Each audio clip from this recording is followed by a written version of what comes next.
it's me, Teacher Ayan. At ako po ay mag-i-invite po sa inyo na makilahok sa ating fellowship po ngayong gabi. Baka ang iba po sa atin ay nagtataka, bakit ako nahal sa group na ito? Para saan ito? Anong plano ng Diyos para sa akin? Alam ko po mga kapatid, lahat po tayo ay nakakaranas ng iba't iba't pong dagok, problema, pagsubok po sa ating buhay. Minsan hindi po natin alam kung saan, kanino, at ano ba yung dapat natin gawin para ma-overcome po yung problema nito.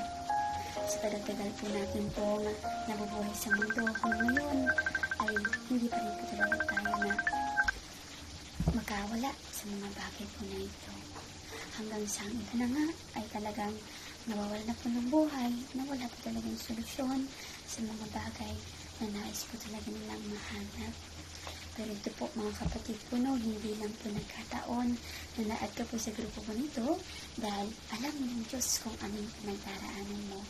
At ganoon din po mga kapatid na nais po iparating po sa ng Diyos na meron pang isang paraan kung paano po tayo makawala sa mga bagay nito.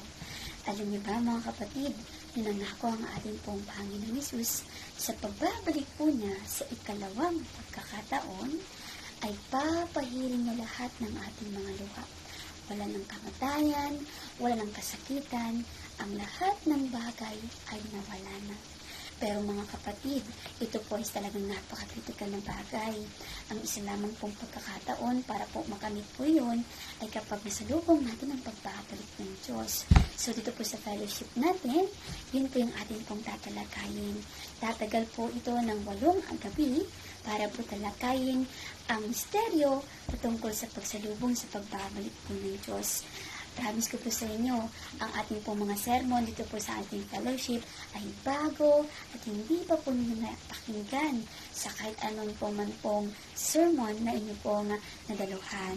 So, hoping and praying po mga kapatid na magbigay po ng kapayapaan ng fellowship po na ito at huwag po sana natin pong patitisin ang ating mga puso. No? Wala nang iba pong solusyon kundi ang paglapit po sa Diyos at paghahangad na malaman kung paano ba natin masasalubong ang ikalawang pagbalik po ng Diyos. So, welcome po ang lahat po ha mga kapatid. Regardless of religion, nire-respeto po natin po yung lahat.